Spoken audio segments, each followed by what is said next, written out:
Hello दोस्तों, स्वागत है आपका हमारे यूट्यूब चैनल उत्तराखंड ज्ञानवी जीवन में। उत्तराखंड परीक्षावाणी सीरीज को आगे बढ़ाते हुए आज हम देखेंगे चैप्टर नंबर 15, उत्तराखंड आर्थिक व्यवस्था। अगर एक बार फिर से इंडेक्स में जाएं उत्तराखंड परीक्षावाणी के, तो हम चैप्टर नंबर 11, चैप्टर 12, 13, 14 कल समाप्त कर चुके हैं। आज हम चैप्टर नंबर 15 समाप्त कर देंगे। इसके बाद छोटे चैप्टरों में हमारे 2-4 चैप्टर और बचेंगे, उनको भी समाप्त करेंगे। इससे पहले के जितने भी वीडियो हैं आपने उनको ज़रूर देखना है। मैंने कंप्लीट प्लेलिस्ट बना दी है। जैसे हमने परीक्षावाणी की प्रैक्टिस सेट लगाए हैं तो उनका प्लेलिस्ट बना रखी है। परीक्षावाणी की जो ये संपूर्ण अध्ययन चल रहा है उनकी प्लेलिस्ट बना रखी है। तो आप लोग प्लेलिस्ट में जाकर सीरियल वाइज उन वीडियो को आराम से पढ़ सकते हैं। कल आपके लिए एक स्पेशल वीडियो आएगी, ट्रिक वाली वीडियो आएंगी, तो तैयार रहना आप लोगों ने। आज हम 15वां चैप्टर समाप्त कर देंगे। इसी के साथ हमारा 5 चैप्टर समाप्त हो जाएंगे उत्तराखंड परीक्षावाणी के। तो स्टार्ट करते हैं, सीधे नोट्स पे चलते हैं और बहुत ध्यान से आपने सारे पॉइंट सुनने हैं। एक्स्ट्रा फैक्ट भी मैं बताऊंगा। उत्तराखंड अर्थव्यवस्था या आर्थिक व्यवस्था। तो सबसे पहला है, गठन से पूर्व राज्य की अर्थव्यवस्था कैसी थी? मनी ऑर्डरी प्रकार की थी। मनी ऑर्डरी प्रकार की। मनी ऑर्डरी प्रकार की क्या थी? ज़्यादातर हमारे जो उत्तराखंड के युवा होते थे वो बाहर काम करते थे, बाहर राज्यों में काम करते थे, क्योंकि अपने राज्य में तो रोजगार मिलता नहीं था। तो युवा बाहर काम करते थे, तो वो पैसा बाहर से हमारे राज्य में भेजते थे। तो इसी व्यवस्था को मनी ऑर्डरी व्यवस्था कहा गया है। अगर यहीं पर पूछ दें भारत की अर्थव्यवस्था कैसी है, तो हमारे भारत की जो है वो मिश्रित अर्थव्यवस्था है। मिश्रित अर्थव्यवस्था। उत्तराखंड की अर्थव्यवस्था कैसी है? मनी ऑर्डरी प्रकार की अर्थव्यवस्था है। भारत की कैसी है? मिश्रित है। मिश्रित में क्या होगा? मिश्रित में निजी यानी प्राइवेट और सरकारी दोनों साथ में रहेंगे। निजी और सार्वजनिक संस्थाएं साथ में काम करेंगी। और इसमें होगा क्या? ये जन कल्याण तो देखेंगे देखेंगे, लोगों का वेलफेयर तो देखेंगे देखेंगे, इसी के साथ साथ अपना लाभ भी देखेंगे। लेकिन निजी अर्थव्यवस्था में क्या होता है? वे केवल लाभ देखते हैं। सार्वजनिक अर्थव्यवस्था में क्या देखा जाता है? अगर केवल सार्वजनिक अर्थव्यवस्था होगी तो उसमें केवल जनता के कल्याण पर ध्यान दिया जाएगा।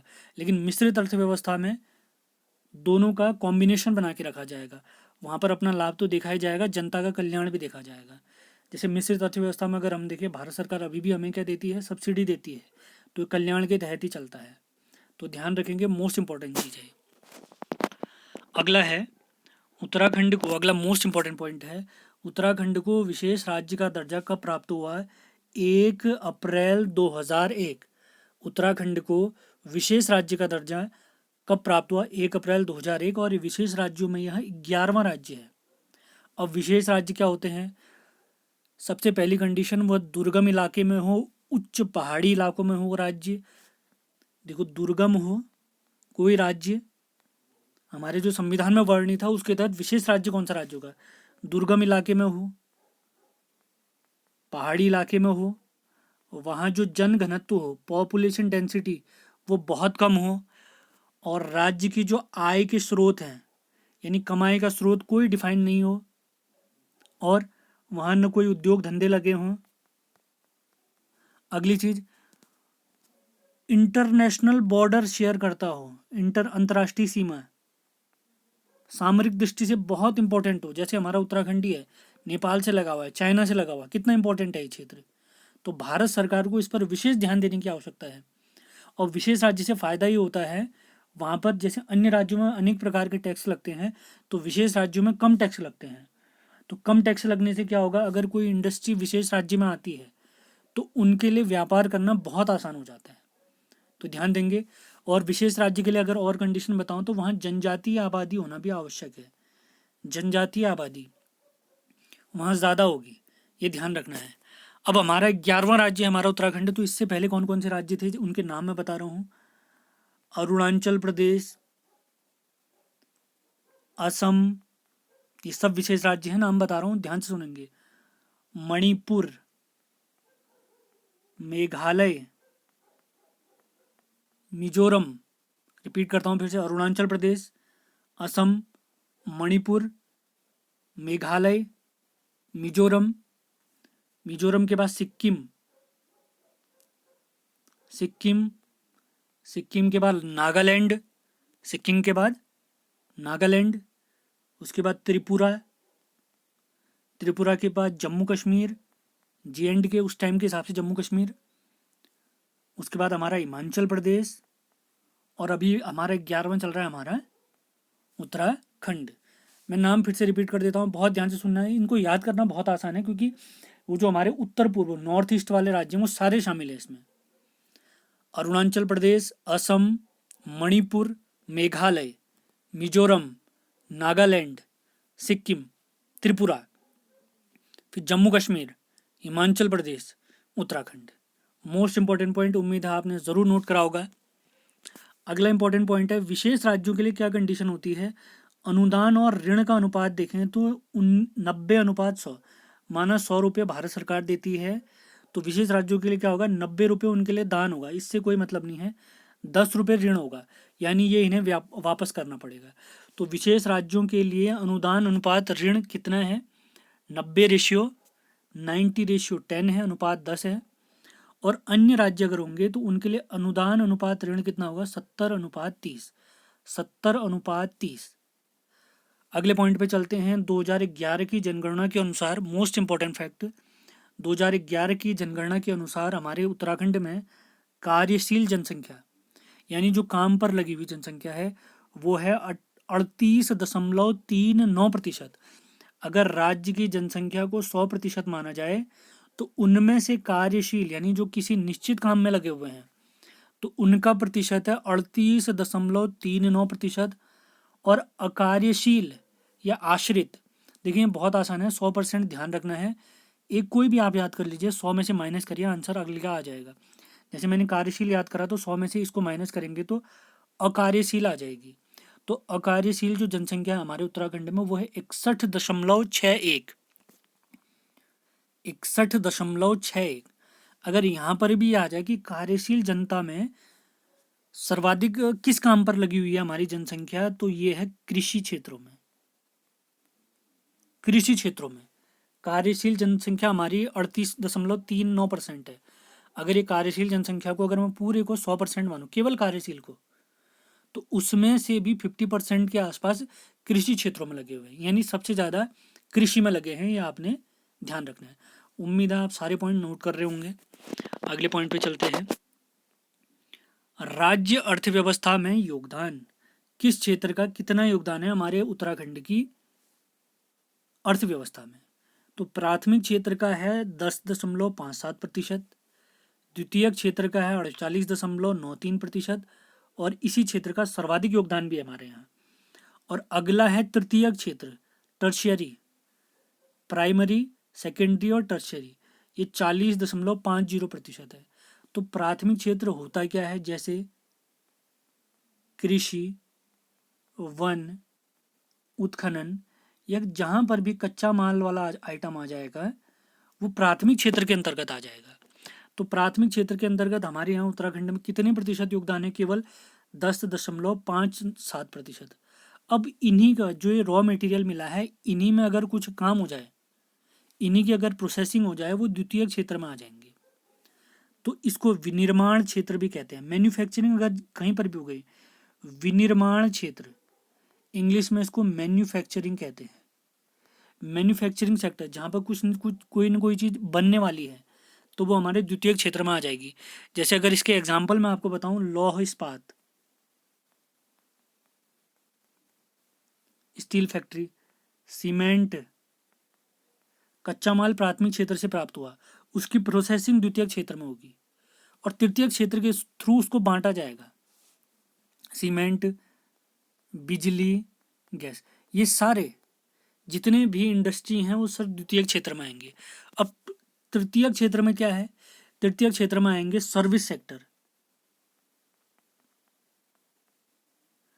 सर्विस सेक्टर, इसको सेवा क्षेत्र भी कहते हैं, सेवा क्षेत्र भी कहते हैं।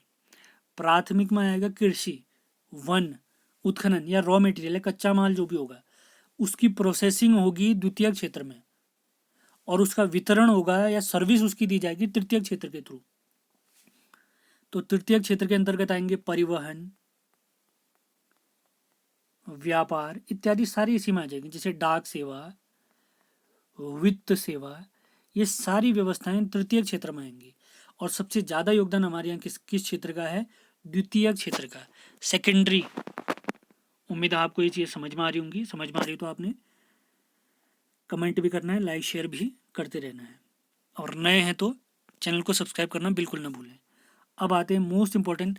ये मैंने फैक्ट इस वजह से लिखे हैं क्योंकि हमारे उत्तराखंड में बहुत बार फैक्ट पूछते हैं, तो ये बहुत आवश्यक हो जाता है इनको याद करना। तो अगला है राज्य कर के प्रमुख स्रोत। कर माने टैक्स।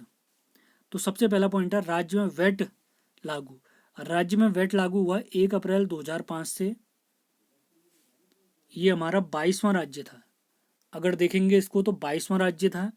वैट का मतलब क्या होता है? VAT, value added tax. Value added tax, Hindi में इसको कहते हैं मूल्य संवर्धित कर। और एक किस प्रकार का कर है? देखें, इनके बारे में ज़्यादा डिटेल तो जब इकोनॉमी पढ़ेंगे तब बता दूंगा मैं। अगर यहीं पे पूछ दें ये वैट किस प्रकार का है, ये डायरेक्ट है कि इनडायरेक्ट है, तो ये इनडायरेक्ट है। इनडायरेक्ट माने अप्रत्यक्ष, अप्रत्यक्ष कर का एक उदाहरण है। अगले में आते हैं राज्य में GST कब से लागू। तो GST हमारे यहाँ लागू हुआ है 1 जुलाई 2017 से, और GST लागू करने में हमारा उत्तराखंड है 5वां राज्य। GST goods and service tax. Goods and service tax, Hindi में इसको कहते हैं वस्तु एवं, सर्विस माने सेवा, वस्तु एवं सेवा कर। वस्तु एवं सेवा कर ये हमारे उत्तराखंड में कब से लागू हुआ है? 1 जुलाई 2017। और इसे लागू करने वाला हमारा उत्तराखंड है 5वां राज्य। तो आपके लिए ये सवाल है, GST हमारे भारत में कब लागू हुआ? कमेंट बॉक्स में आपने जवाब देना है।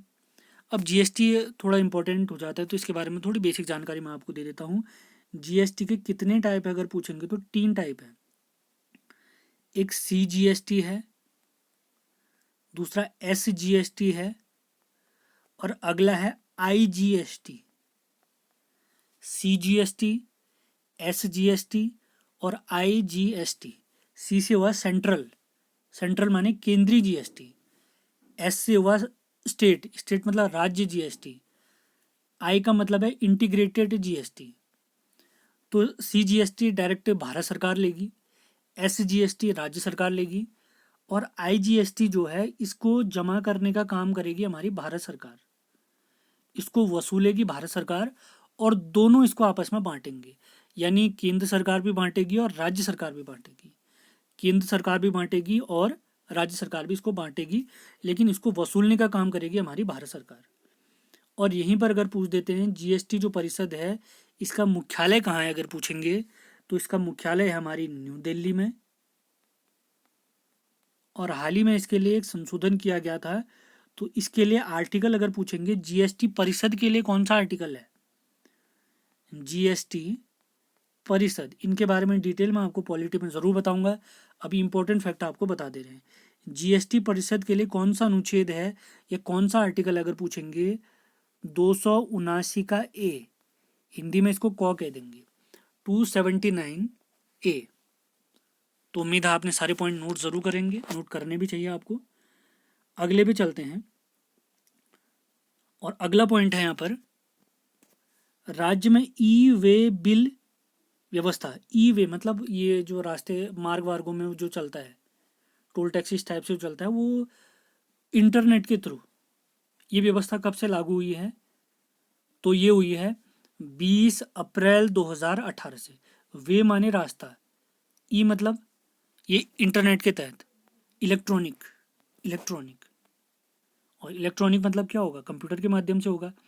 और अगले 2 महत्वपूर्ण पॉइंट और हैं, इनको भी ध्यान रखना है आपने। सहकारी समिति अधिनियम हमारे उत्तराखंड में कब से लागू हुआ अगर पूछेंगे, तो ये 2003 से लागू हुआ। और उत्तराखंड राज्य सरकार ने सहकारी सहभागिता योजना ये कब से लागू करी है? 1 मई 2005 से लागू करी है। सहकारी समिति अधिनियम है 2003 का, और सहकारी सहभागिता योजना कब की है? 1 मई 2005। सारे फैक्ट मैंने बहुत बढ़िया से लिखे हैं, तो आपने इनको भी इसी प्रकार से अपने नोट्स में शामिल करना है। अगला देखें हमारे उत्तराखंड की बैंकिंग व्यवस्था।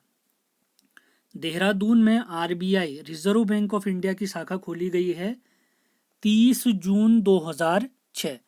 30 जून 2006। अब आरबीआई क्या है? आरबीआई को कहते हैं बैंकों का बैंक। आरबीआई को कहते हैं बैंकों का बैंक, बैंकों का बैंक, या सरकार का बैंक भी कहते हैं इसको, सरकार का बैंक।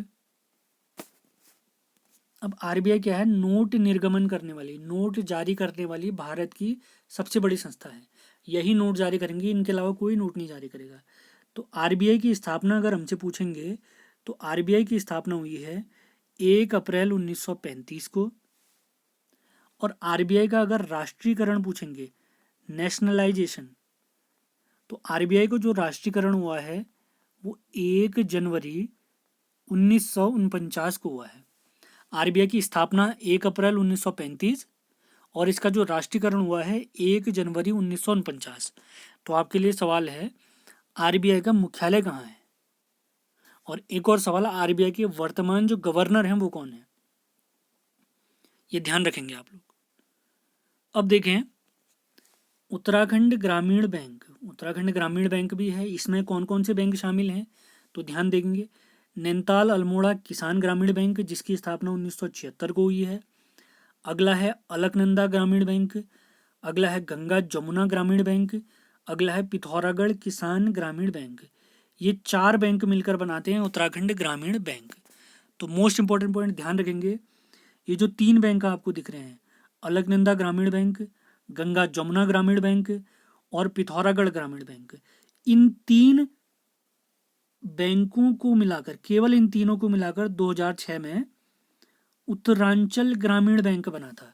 उत्तरांचल ग्रामीण बैंक की स्थापना 2006 में हुई 3 बैंकों को मिलाकर। और अगर कहेंगे उत्तराखंड ग्रामीण बैंक की स्थापना कब हुई तो उत्तराखंड ग्रामीण बैंक 2012। तो उत्तराखंड अगर है तो उसमें 4 बैंक आ जाते हैं। तो उत्तराखंड ग्रामीण बैंक में नैनीताल अल्मोड़ा किसान बैंक आएगा, अलकनंदा ग्रामीण बैंक आएगा, गंगा जमुना ग्रामीण बैंक आएगा और पिथौरागढ़ ग्रामीण किसान ग्रामीण बैंक भी आएगा 2012 में। अब अगर देखें ग्रामीण बैंकों का कुछ इतिहास अगर मैं बताऊं आपको, बहुत ध्यान से सुनेंगे। भारत में क्षेत्रीय ग्रामीण बैंक, क्षेत्रीय ग्रामीण बैंक, इनको इंग्लिश में रीजनल रूरल बैंक भी कहते हैं। Regional rural bank, rural bank. तो इनको ध्यान रखना है आपने। इनकी स्थापना हुई थी 2 अक्टूबर 1975 को। भारत में आरआरबी, एक आरआरबी तो रेलवे है, रेलवे रिक्रूटमेंट बोर्ड, यह है रीजनल रूरल बैंक। तो भारत में पहली बार अगर पूछेंगे क्षेत्रीय ग्रामीण बैंकों की स्थापना कब हुई तो 2 अक्टूबर, गांधी जी के जन्मदिन के अवसर पर, 2 अक्टूबर 1975 को। अब ये जो 2 अक्टूबर 1975 को हुए थे, तो ये ध्यान रखेंगे 5 स्थानों पर ये आरआरबी की स्थापना हुई थी। तो 5 स्थान कौन कौन से थे? 2 स्थान थे यूपी के, एक था यूपी का मुरादाबाद, अगला था यूपी का गोरखपुर, तीसरा स्थान है हरियाणा का भिवानी, हरियाणा का भिवानी, चौथा स्थान है जहां आरआरबी की स्थापना हुई, ये राजस्थान का जयपुर है, और 5वां स्थान आता है हमारे पश्चिम बंगाल का मालदा, मालदा पश्चिम बंगाल, मालदा पश्चिम बंगाल।